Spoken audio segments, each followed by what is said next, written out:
हुआ दिल के साथ,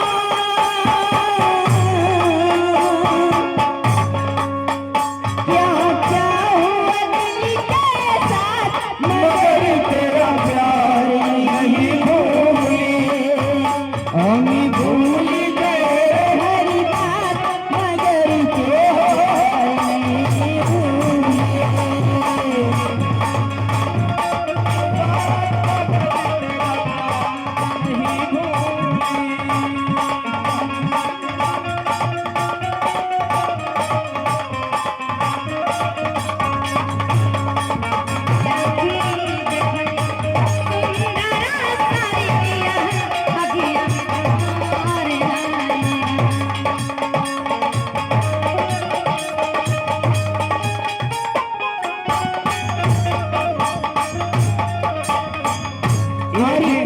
और देखिए मानी मंजू जी की तरफ से, मंजू जी की तरफ से, यहाँ की तरफ से बहुत ही सुंदर सा पुरस्कार आशीर्वाद की कामना करती हूँ। लेकिन मैडम जी भाई हमारे साधु भाई प्रधान पद के प्रत्याशी कपड़िया डी की धरती से ये बड़ी सुंदर पुरस्कार, सात के चरणों में सबसे बार प्रणाम। और हम तीनों कलाकारों को बड़ी सुंदर पुरस्कार हमारे छोटे भाई राजन भाई की तरफ से जमदरा की धरती से। अच्छा से शिवम की तरफ से, हाँ शिवम बबुआ की तरफ से इनकी सब पुरस्कार।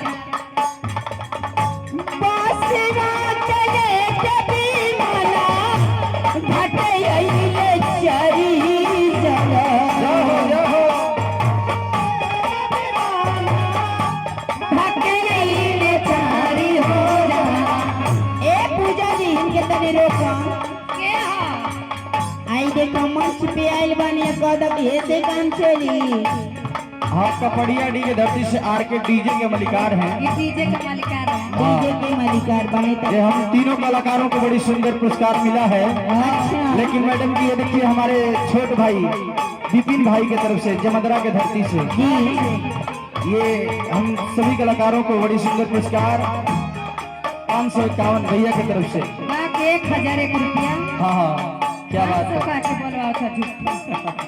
छोड़ कर था बहुत ही सुंदर सा पुरस्कार आशीर्वाद की कामना चाहती हूँ। हाँ और कहना है, क्या कहना है,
के बेटवा लोग जानी। हाँ पूजा जी बात सही कहता रू। अरे कोई दी आई पैसा खुला कराओ तुम लोग। अच्छे आई देखा चंद्रबाड़ी की धरती से, हाँ ये हमारे केदार मामा की तरफ से जी 51 रुपये का पुरस्कार और 21 रुपये का पुरस्कार चंद्रबाड़ी की धरती से हमारे छोटे भाई की तरफ से बड़ी सुंदर पुरस्कार मिला है उस महान आत्मा के शांति के लिए। भगवान वो आत्मा के सुख शांति जगह स्थान दे। आई देखा हमारे चाचा जी आ गए, हाँ 11 रुपया लेके। हाँ क्या बात है,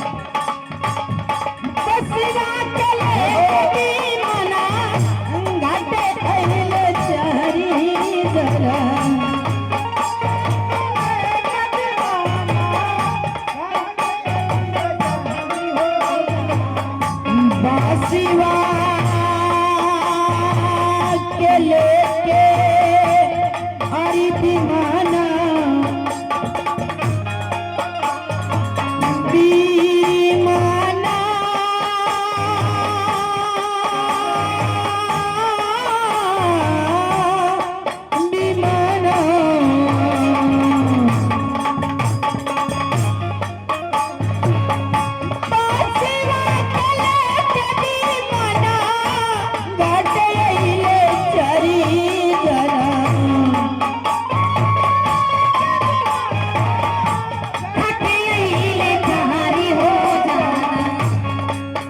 मोहमा परी अगिया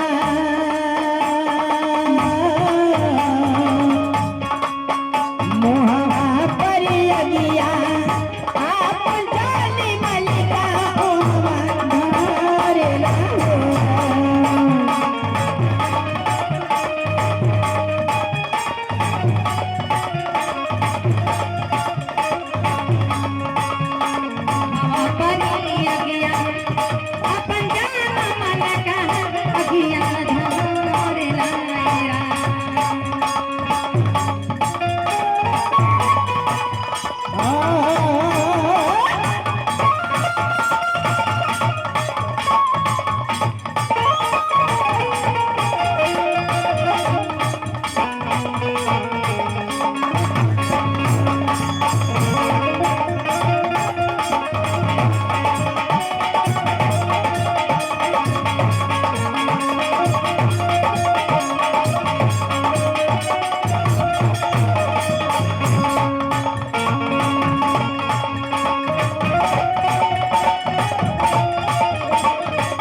कहीं की बात का हो लास्ट लाइन में कहेंगे भला पूरा करी मकाई जेही लागे कैले भाई भला पूरा करे बताई यही लागे भाई रे भाई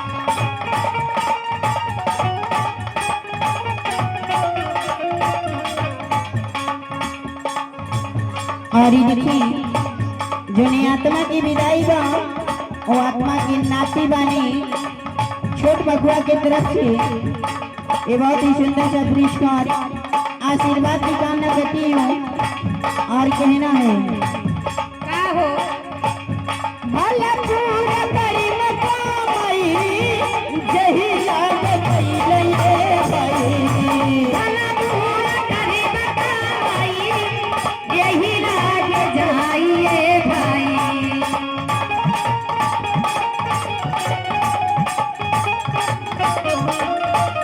भला पूरा करी मकाई और जही लागे हरि कैलाए भाई तब काहे खाते तब काहे खातिर कुछ नीच मान सकलवा रे रसोरा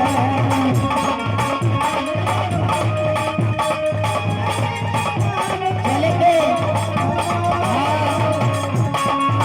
कहीं काहे खातिर कुछ नीच मान सकलवा रे रसोरा